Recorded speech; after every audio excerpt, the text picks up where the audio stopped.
Death Game, by Laurei O'Connel, is a tabletop role-playing game that seeks to emulate the experience of being forced to play a game of death. Trapped in an arena filled with traps and psychopaths and other contestants, the players will have to use their wit and tools and desperation to survive the game, and only one winner will get out of these scenarios alive. To play Death Game, you gonna want a full set of polyhedral dices, also, plenty of pens and pencils because the contestants will be fighting out on paper arena that's probably going to get drawn into a black smudge by the end of the game.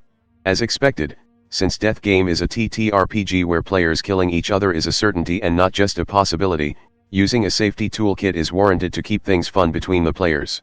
And also, because it would be boring otherwise, Death Game is a game where the role of player character and game master is interchangeable. There will of course, be a designated game master at the start of the game, but if a player dies, said player becomes the game master and could get even with the one that killed their character, while the former game master get to be another character that was an established NPC, until of course, everyone is dead except for a winner.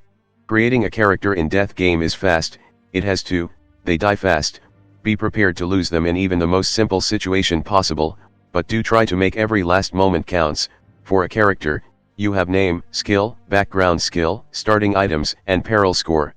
Skills are more like stats of a character, separated into violent, smart, and lucky, with d4, 6, and 8 distributed between the three of them.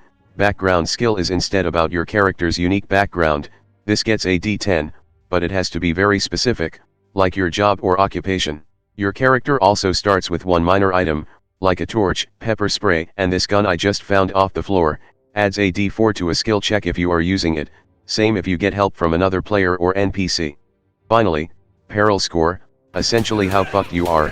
I will explain how it works shortly. Skill check in this game is simple, you either pass a DC or difficulty class number, or you probably die.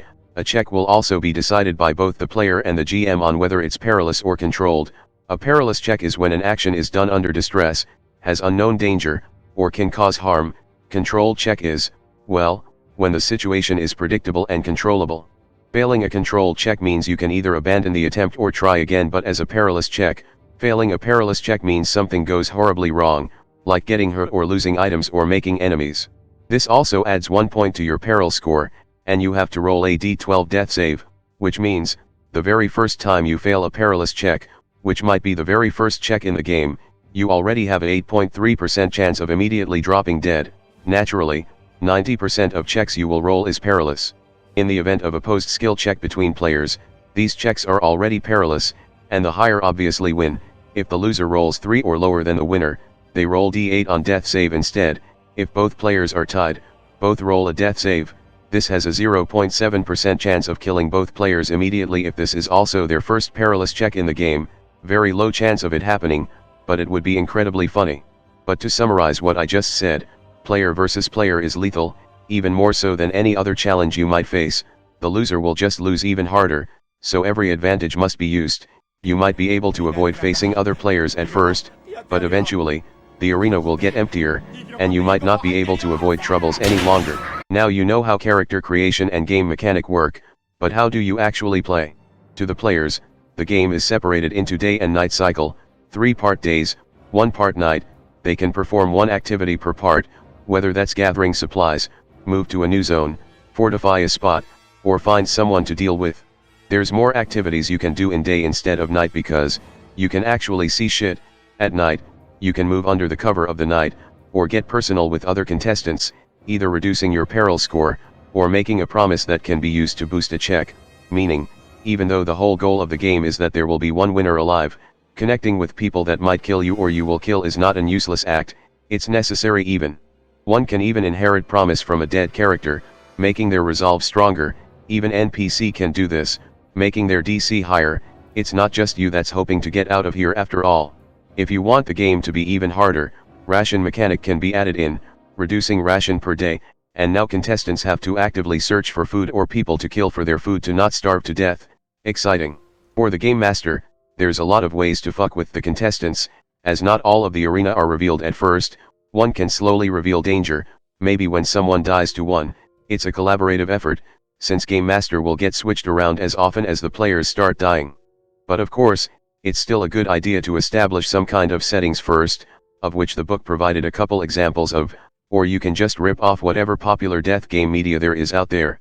There's just a lot of moves to just screw with the players, like making unique NPC contestants, or just suddenly changing the rule of the game, forcing players to get out of their hidey hole and start killing or perish without a chance.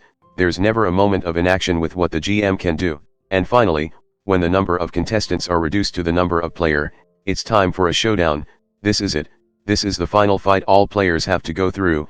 You might not use violence for your first check, but you will use it for your last.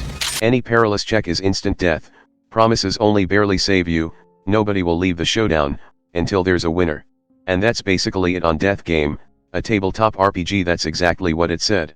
I haven't really talked about a player versus player ttrpg before, so this is gonna be a first for me.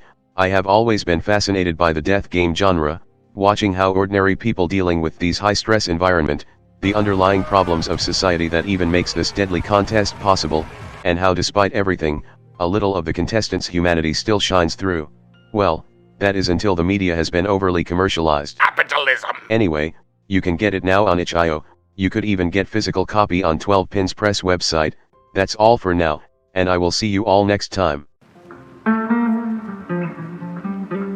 Hello there, if you like this video, please subscribe and click that notification bell button. If you want to see the videos early as well as further support my channel, you can join in my Patreon page, or buy me some coffee, links in the description. Anyway, have a nice day.